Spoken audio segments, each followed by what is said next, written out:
Welcome to class 12 physics for ISC, HSC and CBSE students. This is the 36th lecture, applications of TIR, total Indian reflection and optical fiber. Applications of TIR, which include optical fiber. 36th lecture for a plus 2 physics students.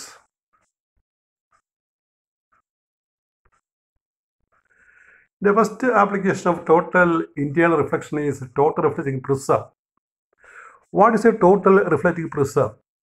It is an isosceles right-angle glass prism whose critical angle is less than 45 degrees. If ray of light is incident at the glass-air interface at an angle 45 degree, it is reflected internally, totally. അതായത് ഒരു right angle isosceles പ്രിസത്തെ പടത്തിൽ കാണിച്ചിരിക്കുന്നതാണ്. Right angle isosceles പ്രിസത്തെ വിളിക്കുന്ന പേരാണ് total reflecting prism. ഇതിനകത്ത് critical angle എപ്പോഴും 45 കുറവായിരിക്കും. അപ്പോൾ light വന്ന് ഹൈപ്പോട്ടന്യൂസിൽ പതിച്ചാൽ 45 പതിച്ചാൽ അത് ക്രിട്ടിക്കൽ ആംഗിളിനേക്കാൾ വലുതായതുകൊണ്ട് ആ പ്രിസത്തിലേക്ക് തന്നെ റിട്ടേൺ ചെയ്യും. അങ്ങനെയുള്ള ഈ പ്രിസങ്ങളെ വിളിക്കുന്ന പേരാണ് TRP, ടോട്ടൽ റിഫ്ലക്റ്റിംഗ് പ്രിസം. അത് രണ്ട് തരത്തിൽ നമ്മൾ ഉപയോഗിക്കാറുണ്ട്. 90 ഡിഗ്രി റേ ഓഫ് ലൈറ്റിനെ 90 ഡിഗ്രി ബെൻഡ് ചെയ്യാനും ഡീവിയേറ്റ് ചെയ്യാനും അതുപോലെ 180 ഡിഗ്രി ഡീവിയേറ്റ് ചെയ്യാനും ഈ TRP ഉപയോഗിക്കാറുണ്ട്. TRP, total reflection prism, is a right angle isosceles prism where light is incident at the hypotenuse phase. It is totally and internally reflected because the critical angle, the angle of incidence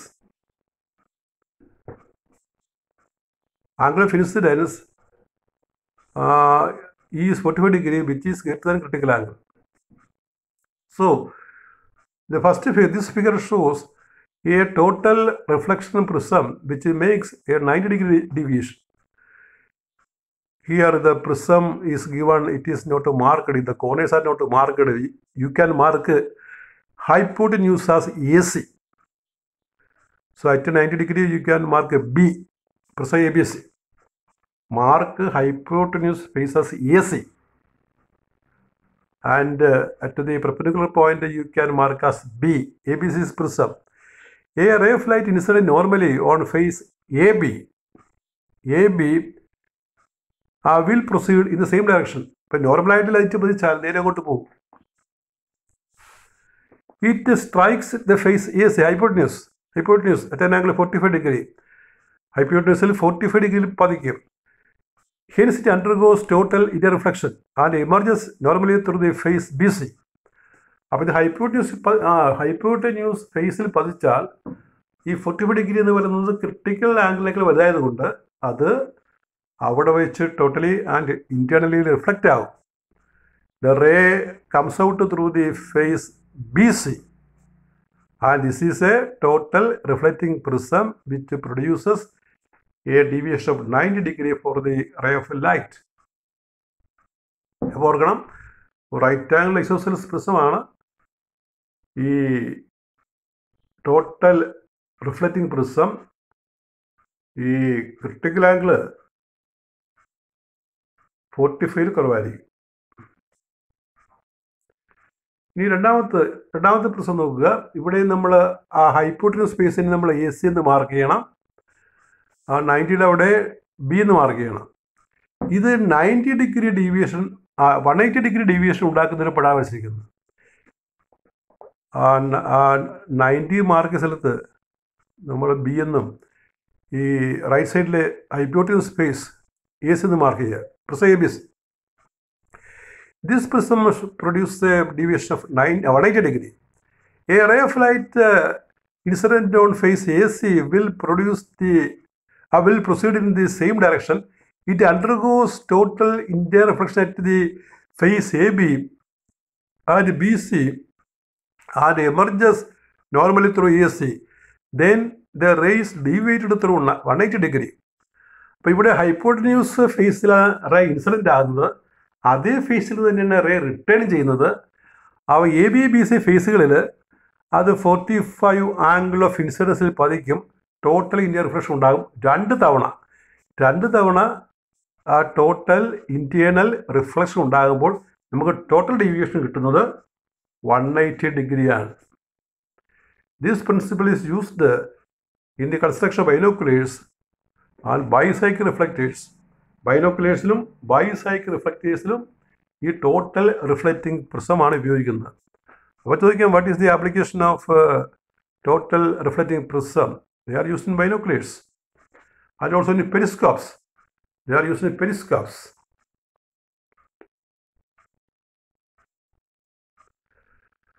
Next is another application. Second application of total internal reflection is mirage. Mirage is an optical illusion. ആ പടം നോക്കുക. നമ്മൾ നിൽക്കുന്ന സ്ഥലമാണ് I എന്ന് കാണിച്ചിരിക്കുന്നത്. ദൂരെയുള്ള ഓബ്ജക്റ്റിനെ നമ്മൾ നോക്കുകയാണ്. ഒരു സണ്ണി ഡേയിലായിരിക്കും ഈ ഫിനോമിനൻ കാണുക. ഓബ്ജക്റ്റിന് ഡയറക്റ്റ് ലൈറ്റ് ഈ ഒബ്സർവറുടെ കണ്ണിലെത്തുന്നു. അതുപോലെ മറ്റൊരു റേ താഴെ തട്ടി പ്രതിഫലിച്ച് കണ്ണിലെത്തും. ആ പ്രതിഫലിച്ചെത്തുമ്പോൾ ആ പ്രതിഫലനം മൂലം നമുക്ക് ആ ഓബ്ജക്റ്റിൻ്റെ ഇമേജ് ഐയിൽ കിട്ടും. അതൊരു വാട്ടറിൻ്റെ പ്രസൻസ് നമുക്ക് തോന്നിക്കും. Optical illusion. We can understand what is it. On still sunny days, there may be a layer of hot expanded air in contact with the heated ground, hot ground. Light travels faster in the rarer hot air than the denser cool air above it. Hence, light rays entering the warm air are obliquely from above will be refracted upwards. One may see inverted images of distant object suggestive of the radiations in a smooth pool of reflections in a smooth pool of water. Mirages on a small scale are often observed on tarred highways on still hot days. ഇതാണ് meaning. ഈ ശരിക്കും സൂര്യൻ ഇങ്ങനെ തെളിഞ്ഞു നിൽക്കുമ്പോൾ ഉച്ച സമയത്തൊക്കെ നമ്മൾ റോഡിൽ നടക്കുമ്പോൾ ആ റോഡിൻ്റെ സർഫസിലുള്ള വായു ചൂടുപിടിക്കുകയും ഡെൻസിറ്റി കൂടി റെയറായിട്ട് നിൽക്കും. തൊട്ട് മുകളിൽ അത്ര ചൂടാകാത്ത ഒരു കൂൾ എയർ കാണാം.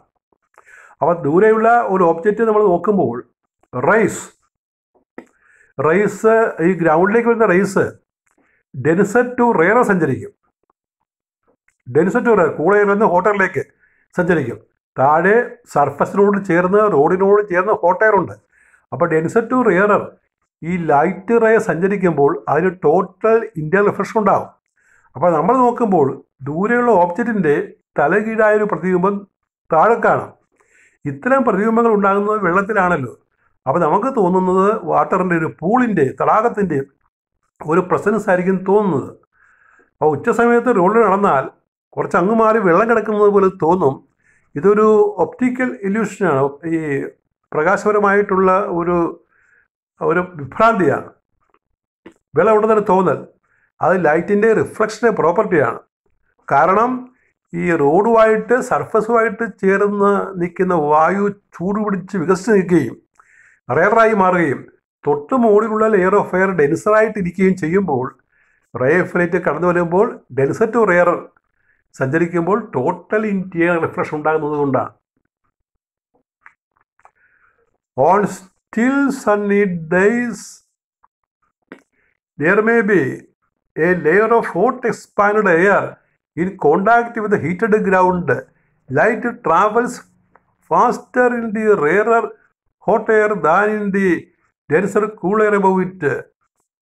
Hence, light rays entering the warm air obliquely ചരിഞ്ഞു പതിക്കുകയാണ് from above will be retraced upwards due to total internal reflection. One may see inverted images of distant objects, tree, etc., suggestive of the reflections in a smooth pool of water. പ്രതിബിംബം കാണാം ഈ വെള്ളത്തിൽ പ്രതിബിംബിച്ച് കാണുന്നത് പോലെ. This optical illusion is called mirage. Mirage. Mirages on a small scale are often observed on tarred highways. ടാറിട്ട റോഡിലൊക്കെ ഇത് കാണാം, നമുക്ക് ദൂരെയായിട്ട് കാണാം ഉച്ചയ്ക്ക് നടക്കുകയാണെങ്കിൽ. On still hot days. ഇനി അടുത്ത ആപ്ലിക്കേഷൻ ടോട്ടൽ ഇന്റേണൽ റിഫ്ലക്ഷൻ്റെ മറ്റൊരു ആപ്ലിക്കേഷൻ ഒപ്റ്റിക്കൽ ഫൈബർ എന്ന് പറയും. ഒപ്റ്റിക്കൽ ഫൈബർ അതായത് ഈ ലൈറ്റ് കടന്നു പോകുന്ന ഈ ഗ്ലാസ് അല്ലെങ്കിൽ പ്ലാസ്റ്റിക് നിർമ്മിത നാരുകളെ അല്ലെങ്കിൽ പൈപ്പുകൾ, ചെറിയ പൈപ്പുകളെ വിളിക്കുന്ന പേരാണ് ഒപ്റ്റിക്കൽ ഫൈബർ. നമുക്കറിയാം ഈ ഒരു കുഴലിനകത്ത് ലൈറ്റ് അയക്കുകയാണെങ്കിൽ കുഴലിൽ ബെൻഡാണെങ്കിൽ ലൈറ്റ് ഒബ്സ്ട്രക്റ്റ് ആകും. എന്നാൽ ഒപ്റ്റിക്കൽ ഫൈബറിനകത്ത് കൂടി ലൈറ്റ് കടത്തി വിട്ടാൽ ആ ഫൈബർ ബെൻഡാണെങ്കിലും ട്രാൻസ്മിറ്റ് ചെയ്യുക. പ്രിൻസിപ്പിൾ ടോട്ടൽ ഇന്റേണൽ റിഫ്ലക്ഷനാണ്. The principle of total internal reflection finds application in the construction of optical fibers. Optical fiber നിർമ്മാണത്തിലെ പ്രിൻസിപ്പിൾ ഈ ടോട്ടൽ ഇന്റേണൽ റിഫ്ലക്ഷൻ ആണ്. It consist of mainly thousands of, ഓരോ ഫൈബറിനും fibre hair തിന്നാണ്, മുടിനാലിഴ വണ്ണം, hair thin. A very long quality glass coats fibre, plastic fibre. They are coated with a thin layer of material of low refractive index. For example, the strand can be 0.0001 centimeter diameter and the refractive index of the main fiber is 1.7 and that of the coating is 1.5. അതായത് optical fibre രണ്ട് ഭാഗങ്ങളുണ്ട്. അതിൻ്റെ main കോറുണ്ട്. ആ കോറിന് ഉയർന്ന refractive index ആണ്. ക്ലാഡിങ്ങിന് law refractive index ആണ്. ക്ലാഡിങ്ങിന് പുറമെയുള്ള കവറിങ്ങിനെ വിളിക്കുന്നവർ cladding. രണ്ടും ഗ്ലാസ് ആയിരിക്കും, അല്ലെങ്കിൽ രണ്ടും പ്ലാസ്റ്റിക് ആയിരിക്കും, രണ്ടും കോട്ട്സ് ആയിരിക്കും. ഇത് വളരെ തിന്നാണ്, ഹെയർ തിന്നാണ്. അപ്പോൾ ഡയമീറ്റർ 0.0001 സെൻറ്റിമീറ്ററേ ഉള്ളൂ ഒരു ഫൈബർ എന്ന് പറഞ്ഞാൽ. അപ്പോൾ കോറിന് ഉയർന്ന റിഫ്രാക്റ്റീവ് ഇൻഡെക്സ്, പുറമെയുള്ള കവറിങ്ങിന് താഴ്ന്ന refractive index.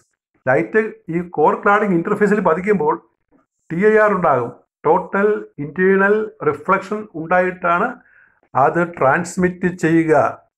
Light entering the fiber at a small angle to the axis undergoes repeated total internal reflection along the fiber and finally emerges. The angle of incidence is larger than the critical angle of the fiber material with respect to the coating. Even if the fiber is bent, light can easily travel along the fiber. അപ്പോൾ നമുക്ക് ഈ ഫൈബറിൻ്റെ optical ഫൈബറിൻ്റെ ഈ main fibre inner പാർട്ടിനെ core എന്ന് പറയും, outer പാർട്ടിനെ cladding എന്ന് പറയും. കോർ ഉയർന്ന റിഫ്രാക്റ്റീവ് ഇൻഡെക്സ് ആണ്, ക്ലാഡിംഗ് ലോ റിഫ്രാക്റ്റീവ് ഇൻഡെക്സ് ആണ്. ലൈറ്റ് എൻ്റർ ചെയ്താൽ കോർ ക്ലാഡിംഗ് ഇൻ്റർഫേസിൽ ടോട്ടൽ ഇന്റേണൽ റിഫ്ലക്ഷൻ സംഭവിച്ചിട്ട് ട്രാൻസ്മിറ്റ് ചെയ്യും. Total internal reflection repeatedly happens at core cladding interface of optical fibre and light is transmitted even if the fiber is bent.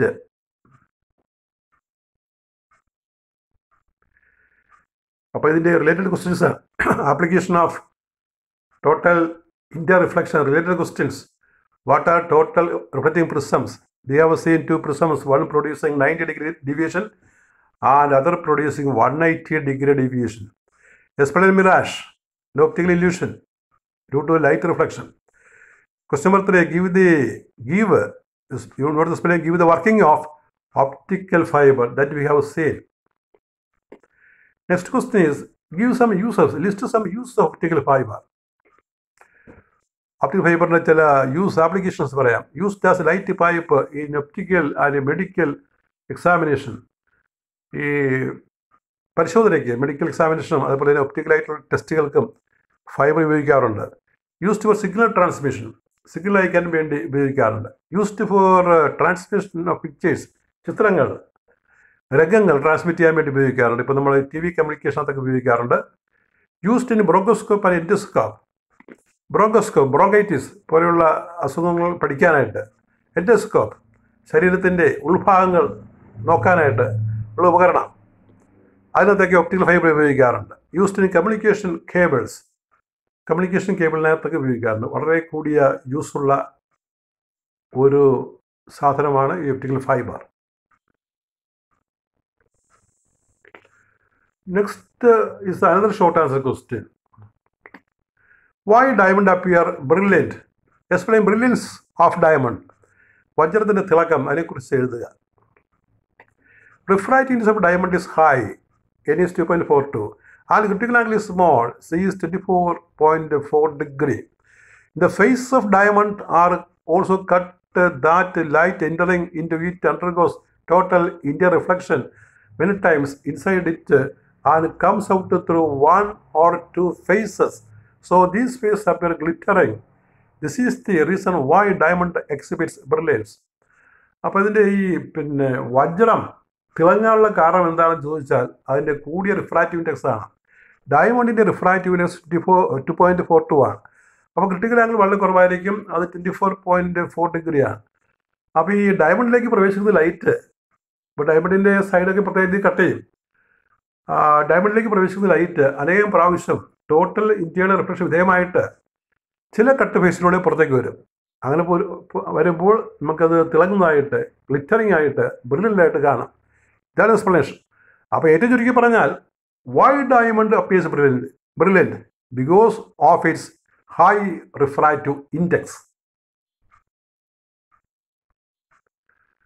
പിന്നെ ഒരു 2 problem കൂടി ചെയ്തിട്ടുണ്ട്.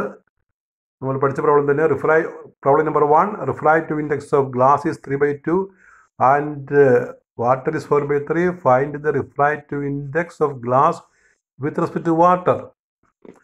Of Ng 3/2, Nw 4/3, Wng, that is refractive index of glass with respect to water.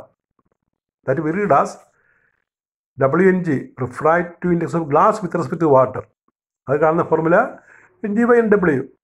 That is all. G വലത്താണ് ഇരിക്കുന്നത്, ഇപ്പോൾ right സൈഡിലാണ് ഇരിക്കുന്നത്. That is Ng/Nw. Put the value, we get the answer 1.125.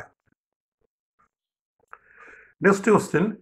The bottom of a container is 4 cm thick of glass of refractive index 1.5. The container contains 2 immiscible liquids A and B of depths 6 cm and 8 cm respectively. What is the apparent position of a scratch on the outer surface of the bottom of the glass slab when viewed through the container? ഒരു പാത്രമുണ്ട്, പാത്രത്തിനകത്ത് അതിൻ്റെ അടിഭാഗത്ത് അതിൻ്റെ കനം 4 centimetre ഗ്ലാസിൻ്റെ. Glass refractive 1.5 ആണ്. അതിനകത്ത് പരസ്പരം കലരാത്ത, ഇമിസിബിൾ ആയിട്ടുള്ള, മിക്സ് ചെയ്യാത്ത 2 ലിക്വിഡ് എയും ബിയും ഉണ്ട്. എയുടെ ഖനം 6 സെൻറ്റിമീറ്റർ ആണ്, ബിയുടെ ഖനം 8 സെൻറ്റിമീറ്റർ ആണ്. ഈ പാത്രത്തിൻ്റെ പുറത്ത് താഴെ ഒരു സ്ക്രാച്ച്, ഒരു പാടുണ്ട്, ഒരു പോറലുണ്ട്. അത് മുകളിൽ നോക്കുമ്പോൾ എത്രമാത്രം ഷിഫ്റ്റ് ചെയ്തിട്ട് കാണും, അതാണ് ചോദ്യം. ഇപ്പം 3 മീഡിയം ഉണ്ട്, ഗ്ലാസ്, 2 ലിക്വിഡ്, താഴെയുള്ള ഒരു ഒബ്ജക്റ്റ്, ഒരു സ്ക്രാച്ച് നമ്മൾ മുകളിൽ നോക്കുമ്പോൾ അത് എത്രമാത്രം പൊങ്ങിയതായിട്ട് കാണും. ഷിഫ്റ്റ് ഓഫ് ഇമേജ് കാണാനാണ്. അപ്പോൾ അതിന് നമ്മൾ നോർമൽ റിഫ്രാക്ഷൻ പഠിച്ചിട്ടുണ്ട്. ആ ലിക്വിഡ് എയുടെ റിഫ്രാക്റ്റീവ്നെസ് 1.4 ആണ്, ബിയുടെ റിഫ്രാക്റ്റീവ്നെസ് 1.3 ആണ്. അപ്പോൾ ഷിഫ്റ്റ് ഓഫ് ഇമേജ് നമ്മൾ പഠിച്ചിട്ടുണ്ട്. നമ്മൾ കഴിഞ്ഞ ക്ലാസ്സിൽ normal refraction, refractive index is actual depth by apparent depth, and shift of position of image we have studied. S is equal to T into 1 minus 1 by N എന്നുള്ളതാണ്. അപ്പോൾ ഇവിടെ 3 medium ഉണ്ട്. ഇപ്പോൾ 3 എക്സ്പ്രഷൻ വരും. ഗ്ലാസ്സിന് ലിക്വിഡ് എക്ക്, liquid ബിക്ക്, അങ്ങനെ 3 expression വെച്ച് കൂട്ടിയെടുക്കണം. If a second medium is interposed, the image due to the first becomes the object for a second. Hence the total shift equal to sigma. Sigma 3 sigma കൊടുത്തിരിക്കുന്നത്. Sigma T into 1 minus 1 by N. ഒരു medium ഉണ്ടെങ്കിൽ shift S is equal to T into 1 minus 1 by N മതി. ഇവിടെ 3 ഉണ്ട്. അപ്പോൾ sigma T into 1 minus 1 by N. That is shift S is equal to, ആദ്യം നമ്മൾ ഗ്ലാസിൻ്റെ എഴുതും. ഗ്ലാസിൻ്റെ 4 into 1 minus 1 by N 1.5. പിന്നെ liquid aid 6 into 1 minus 1 by 1.4. 1.4 ആണ് എ ലിക്വിഡിൻ്റെ റിഫ്രാക്റ്റീവ് ഇൻഡെക്സ്. പിന്നെ ലിക്വിഡ് ബി ഇടത് 8 into കനം 8 ആണ്. 8 into 1 minus 1/3. അതൊരു കാൽക്കുലേറ്ററിൽ ചെയ്ത് നോക്കുക, കിട്ടുന്ന ഉത്തരം 4.9 centimetre. Total shift is 4.9 centimetre. Critical angle problem നമ്മൾ പഠിച്ചിട്ടുണ്ടല്ലോ. ഇപ്പോൾ ഡയമണ്ട് റിഫ്രാക്റ്റീവ് ഇൻഡെക്സ് 2.42 ആണ്. അതിൻ്റെ ക്രിട്ടിക്കൽ ആംഗിൾ 24.4 ഡിഗ്രിയാണ്. അതേ ടൈപ്പിൽ പ്രോബ്ലം ആണ്. അത് ചെയ്യുന്നത് ഇതുപോലെ തന്നെയാണ്. Critical angle of glass is 42 degree 30 minutes. Find its refractive index. അപ്പോൾ N is 1 by sin C. 1 by sin 42 30 minutes. ഇത് നിങ്ങൾ കാൽക്കുലേറ്ററിൽ നേരിട്ട് നോക്കാൻ അറിയാൻ പാടില്ലെങ്കിൽ ആ 30 മിനിറ്റിനെ ഡിഗ്രി ആക്കണം. 60 കൊണ്ട് ഹരിച്ചാൽ മതി, ഡിഗ്രി ആകും. അപ്പോൾ 42.5 ഡിഗ്രി എന്ന് കിട്ടും. 42.5 ഡിഗ്രി കാൽക്കുലേറ്റർ നേരിട്ട് നോക്കാം. ഇത് നോക്കാം. നിങ്ങൾ ആ കാൽക്കുലേറ്റർ ശരിക്കും ഉപയോഗിക്കുകയാണെങ്കിൽ ഈ സൈൻ 42 ഡിഗ്രി 30 മിനിറ്റ് നേരിട്ട് നോക്കാം. ആ വാല്യൂ നോക്കി അവിടെ കൊടുക്കുക, എന്നിട്ട് ഡിവൈഡ് ചെയ്യുക. അപ്പോൾ കിട്ടുന്ന 1.48. അപ്പോൾ ഒരു ഗ്ലാസിൻ്റെ ക്രിട്ടിക്കൽ ആംഗിൾ 42 ഡിഗ്രി 30 മിനിറ്റ് ആണെങ്കിൽ അതിൻ്റെ റിഫ്രാക്റ്റീവ് ഇൻഡെക്സ് കിട്ടുന്നത് 1.48 ആണ്. ഇപ്പോൾ ഡയമണ്ടാണ് നമ്മൾ ഇതുപോലെ ചെയ്യണമെങ്കിൽ ഡയമണ്ടിൻ്റെ ക്രിട്ടിക്കൽ ആംഗിൾ 24.4 ഡിഗ്രി ആണ്. അത് വെച്ച് ചെയ്താൽ നമുക്ക് കിട്ടാൻ പോകുന്നത് 2.42 ആണ്.